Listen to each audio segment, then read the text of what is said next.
वक्त की बड़ी खबर आ रही है मंगलौर विधानसभा से, जहां भाजपा से टिकट न मिलने पर भाजपा के वरिष्ठ नेता ऋषिपाल बालियान के हुए बागी सुर सुनाई देने लगे हैं। प्रेस को संबोधित करते हुए ऋषिपाल बालियान ने कहा कि यदि पार्टी मंगलौर विधानसभा से चुने गए भाजपा प्रत्याशी का टिकट नहीं काटती तो भाजपा को हराने के लिए मंगलौर विधानसभा से मैं निर्दलीय चुनाव लड़ूंगा और अपने समर्थकों के साथ भाजपा को हराने का काम करूंगा।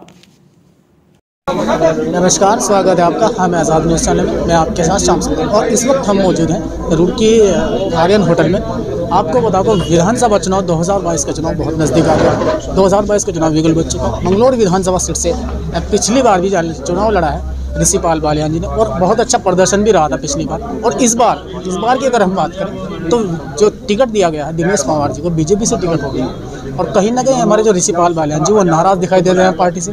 और उनसे ही जानते हैं कि वो नाराज़ क्यों, आखिर क्या कारण है। विधानसभा चुनाव में पिछली बार बहुत अच्छा प्रदर्शन किया था, जान लेते हैं उनसे कि क्या कारण है, किन कारणों से टिकट उनका कटा है और किन कारणों से वो नाराज़ दिखाई दे रहे हैं। जी, सबसे पहले तो नमस्कार। नमस्कार भाई साहब। आप विधानसभा चुनाव 2022 बहुत नज़दीक आ गए, चुनाव को लेकर बात करें तो आपका चुनाव दिखाई दे रहा है कहीं ना कहीं टिकट कट चुका है, इसका क्या आपको क्या? देखिए, मैं 2017 में चुनाव लड़ा था भारतीय जनता पार्टी से। उस टाइम भारतीय जनता पार्टी जो यहाँ पर बिल्कुल ख़त्म थी। यहाँ पर उनका कोई जो है 2022 में पहले कैंडिडेट हुआ करता थे 1200, उससे पहले 8-9 हज़ार। और हमने जो है पूरी मेहनत किया, पार्टी को जो है काफ़ी ऊपर तक पहुँचाया हमने। काफ़ी हम संघर्ष में रहे, त्रिकोणीय मुकाबले में रहे हम। और अब जो है ना, उसके बाद हमने जो है 5 साल तक काम किया और लगातार क्षेत्र में जनता के बीच में रहे। जनता जो है हमारे से बहुत खुश है। मतलब उसके बाद टिकट कटने के बाद में टिकट दे दिया जो आदमी ने जो है मतलब जो है क्षेत्र में कभी काम ही नहीं किया, उसको टिकट दे दिया। तो कहीं ना कहीं जो है इसमें जनता में रोष है। और मैं ये पार्टी से ये कहना चाहता हूँ कि इस पर दोबारा विचार करें। देखा गया कहीं ना कहीं जनता में रोष थे, कहीं ना कहीं आप में भी रोष दिखाई दे रहा है, इसका क्या? नहीं, रोष तो जाहिर सी बात है, जब पब्लिक मेरे साथ जो पब्लिक है उनमें जो है रोष है तो मेरे में तो रोष होगा ही। मैं तो उनके आधार पर चलूँगा। आपको क्या लगता है अगर टिकट चुनाव लड़ेंगे जो पब्लिक कहेगी वही करूँगा मैं, जो पब्लिक की आवाज़ होगी। जैसे देखा गया है जो मंगलौर विधानसभा सीट है मुस्लिम बहुमूल्य सीट है, आपको क्या लगता है अगर आपको टिकट निर्दलीय चुनाव लड़ते क्या आप प्रदर्शन अच्छा कर पाएंगे? नहीं, वो पब्लिक वो जो है जनता में जाऊँगा। जनता जो हमारे समर्थक हैं जो वे कहेंगे चुनाव लड़ूंगा नहीं लड़ूंगा, उसके बाद में मैंने कहा तो लड़ूंगा, मैं कहेंगे नहीं लगा नहीं लड़ूंगा। जैसे 2001 से अगर हम बात करें तो हाजी और काजी का इस सीट पे राज रहा है, आपको क्या लगता है? नहीं, यही तो इसलिए तो रहा ना, जब जो भी कोई आदमी जीतने की स्थिति में होता है उसका टिकट काट देते हैं। जैसे अभी काट दिया, टिकट काटने की क्या जरूरत थी? जितना 5 साल काम किया उसको टिकट देते तो वो जीतता अब की बार। तो ये गलत किया ना, इसलिए पार्टी हारती है, वहाँ पर बार हारती है पार्टी। तो जो हाईकमान का जो निर्देश आया है पार्टी दिनेश पंवार जी के प्रति, आपको लगता है वो बिल्कुल सरासर गलत आया है? हाँ, पार्टी से गलती हुई है। वो पार्टी से अपनी मैं कहता हूँ कि दोबारा उस पर विचार करे, जो पार्टी से चूक हुई उसे ठीक करे। जैसे देखा गया आपका प्रदर्शन पिछले विधानसभा चुनाव में बहुत अच्छा रहा था। जितने अदरवाइज प्रत्याशी जो पहले आए थे कहीं ना कहीं कोई 1200 वोट, कभी 2000 वोट पे सिमट गए थे, लेकिन आपका प्रदर्शन बहुत अच्छा था। 16,000 से वोटिंग हमने मेहनत की थी ना, बहुत मेहनत की थी। हम पहले भी, उससे पहले भी हम 5 साल जनता के बीच में रहे थे। और उसके बाद टिकट चुनाव लड़ने के बाद भी हम 5 साल दोबारा फिर क्षेत्र में रहे। तो अब की बार हम जो है अच्छी वोट लेके जाते हैं, जीतते इंशाल्लाह। आपको क्या लगता है अगर आपको टिकट दिया जाता था तो आप कहीं ना कहीं सीट को निकाल सकते थे?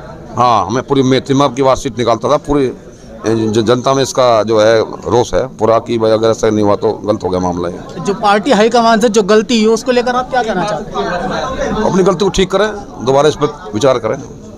चलिए ठीक है, हमारे साथ मौजूद थे ऋषिपाल बालियान जी। विधानसभा चुनाव से पिछली बार भी विधानसभा चुनाव से पिछली बार 2017 का चुनाव था, उसमें उन्होंने चुनाव लड़ा था, बहुत अच्छा प्रदर्शन किया था, बहुत अच्छी वोटिंग लेके गए थे। और इस बार से गलती हुई कि जो टिकट दिया गया है दिनेश पंवार जी को, कहीं ना कहीं पार्टी से गलती हुई। और इसी को लेकर हमारे साथ ऋषिपाल बालियान जी थे। हम दोबारा पल की अपडेट मंगलौर से आपको दिखाते रहे। मैं आपके साथ शाम सिंह, कैमरा पर्सन वसीम मलिक के साथ।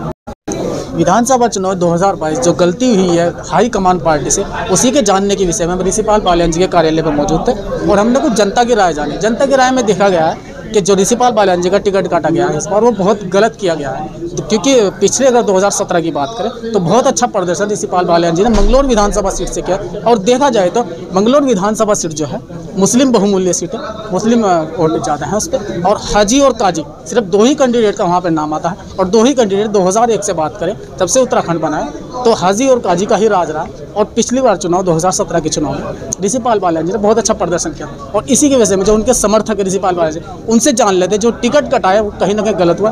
और इस विषय में क्या कहना चाहते हैं? हमारे साथ मौजूद नितिन साहब। जी सर बताइए, जो आज ये आपने प्रेस वार्ता की है इसका क्या कारण था? कारण ये था जी कि आपने अगर देखा हो तो यहाँ सैकड़ों समर्थक इकट्ठे हैं। आज ये पूरा होटल आर्यन ऋषिपाल बालियान जी समर्थकों से भरा हुआ है। हम सब लोग इनके साथ व्यक्तिगत तौर से जुड़े हुए हैं पिछले 15 साल से। जब ये राष्ट्रीय लोकदल में थे तब भी हम इनके साथ थे, भाजपा में आए हम सब साथ आए। भाजपा को चाहे हम सब में से कोई वोट दे या ना दे, हम ऋषिपाल बालियान जी के साथ थे। पिछले साल इन्होंने पार्टी ने भाजपा ने टिकट दिया बालियान जी को, 18,000 वोट मिले, जबकि वहाँ 2-3 हज़ार वोट मिला करते थे। ये पार्टी को पता है और ये आंकड़े भी हैं, कोई भी निकाल के देख सकता है। 18,000 वोट लेने के बाद भी लगातार 5 साल बालियान जी क्षेत्र में रहे, और इस बार संभावना ये थी कि बहुत अच्छा चुनाव लड़ने वाले थे। लेकिन पार्टी ने क्या कारण रहा है तो पार्टी को पता होगा, टिकट किसी नए कैंडिडेट को दे दिया। कैंडिडेट का विरोध नहीं है, भाजपा की नीतियों का विरोध है कि हमेशा 5 साल काम करा के वो किसी नए चेहरे को टिकट दे देती है। इसीलिए पार्टी इस मंगलौर जैसी जगह या भगवानपुर जैसी जगह या पे कलियर जैसी जगह पे लगातार कमज़ोर होती चली जाती है। जैसे देखा गया पिछले 2001 से जब से उत्तराखंड बना है तब से आज तक भी मंगलौर विधानसभा सीट, क्योंकि पहले इनके पास कोई मंगलौर में नेता नहीं था। अब जब एक नेता आया उसने 18,000 वोट लिए और लगातार 5 साल क्षेत्र में रहा, लोगों के बीच रहा, और उसको फिर टिकट काट दिया। अब नया वाला जो शुरू करेगा वो 0 से शुरू करेगा, तो कहाँ से पार्टी का जनाधार बढ़ेगा? इसलिए ये सब हुआ। और हम लोग हम तो बालियान जी को हमने तो बोल दिया कि उनकी मर्जी हो, पार्टी में रहना रहे, लेकिन हम सब लोग भाजपा को वोट नहीं देने वाले। हम तो बालियान जी के साथ व्यक्तिगत आप प्रत्याशी का विरोध कर रहे हैं या फिर पार्टी की नीतियों का विरोध कर रहे हैं? भाजपा पार्टी की नीतियों का हम विरोध कर रहे हैं। अगर कहीं ना कहीं इस टिकट पे विचार नहीं किया गया पार्टी का, तो आप बीजेपी से बगावत तो हम बगावत की बात ही नहीं है। हम तो वोटर हैं, हम तो स्वतंत्र हैं, हम किसी को भी वोट करें फिर हमारी मर्जी। अगर पार्टी अपने उस पर नहीं करती है तो विचार नहीं करती तो हमें तो वोट करना। हम सब तो वोटर हैं और हम व्यक्तिगत तौर से बालियान जी से जुड़े हुए हैं। अगर बालियान जी टिकट होता तो हम वोट देंगे। कहीं ना कहीं देखा गया है जैसे पार्टी में जो प्रत्याशी है आजकल जो देखा जा रहा है प्रत्याशी को वोटर सपोर्ट कर रहे हैं, ना कि बीजेपी को। उसका कारण ये है कि 5 साल पार्टी प्रत्याशी तो बीच में रहता है, पार्टी थोड़ी रहती है। पार्टी ने तो फिर नया आदमी ला के खड़ा कर दिया, अब हम नए के साथ रहे, अगली बार फिर नया ला देगी। अगर हम इस बार भी पार्टी को वोट करें और अगली बार उन्हें ना दिया नया ला के दे देगी तो फिर कहाँ जाएगा वोटर, कहाँ जाएगा आप बताएं? इसलिए प्रत्याशी के साथ नहीं है, हम तो एक व्यक्तिगत तौर से बालियान जी के साथ जुड़े हैं और पिछले 15 साल से जुड़े हैं, आज से नहीं। वो 15 साल से 20 साल से पूरे क्षेत्र में सक्रिय हैं। बात पार्टी की नहीं है। मोदी जी के नाम पे भाजपा चुनाव लड़ती है, मोदी जी थोड़ी यहाँ आके काम करेगा। हमारा अगर काम होगा तो हम बालियान जी के पास जाएंगे, मोदी जी के पास जाएंगे। तो पार्टी को कहीं ना कहीं अपनी नीतियाँ चेंज करनी पड़ेंगी। मोदी जी के नाम से काम नहीं चलेगा, अच्छे प्रत्याशी को टिकट देना पड़ेगा, तभी जनता उसके साथ रहेगी। जो टिकट हुआ है उसको लेकर आप पार्टी हाईकमान को क्या कहना चाहते हैं? हम सिर्फ ये कहना चाहते हैं कि पुनर्विचार करें।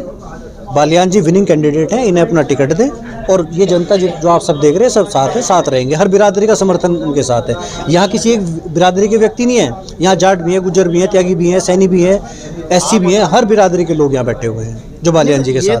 वोटिंग उनको मिली थी, क्योंकि जब अदरवाइज पार्टियां आती थी पहले जो प्रत्याशी थे उनको 2000 वोट मिली, कभी 1200 वोट मिली। ये सब मीडिया वाले भी जानते हैं, सब लोग जानते हैं कि ये अच्छे कैंडिडेट थे। अब ये पार्टी का क्या नीति है, किसके तहत ये टिकट दिया गया, हम नहीं कह सकते। इसलिए हम तो अपना ये जानते हैं कि फिर अगर पुनर्विचार पार्टी नहीं करती तो हम स्वतंत्र हैं, हम किसी को भी वोट करें। भाई साहब ने बहुत बढ़िया कहा कि अगर पार्टी हाईकमान अगर विचार नहीं करती है तो कहीं ना कहीं देखने को मिलेगा, जैसे पहले से ही देखता है कि कभी 2000 पे सिमट जाती थी बीजेपी मंगलौर में, कभी 12 पे सिमट जाती थी। इस बार भी ऐसे ही होगा कुछ। देखने की वाली बात है कि आखिर विधानसभा मंगलौर की सीट किसके पक्ष में जाएगी, कांग्रेस के, BSP के या फिर बीजेपी के। हम पल पल की अपडेट आपको दिखाते रहेंगे। मैं कैमरा पर्सन वसीम मलिक के साथ श्याम संधू।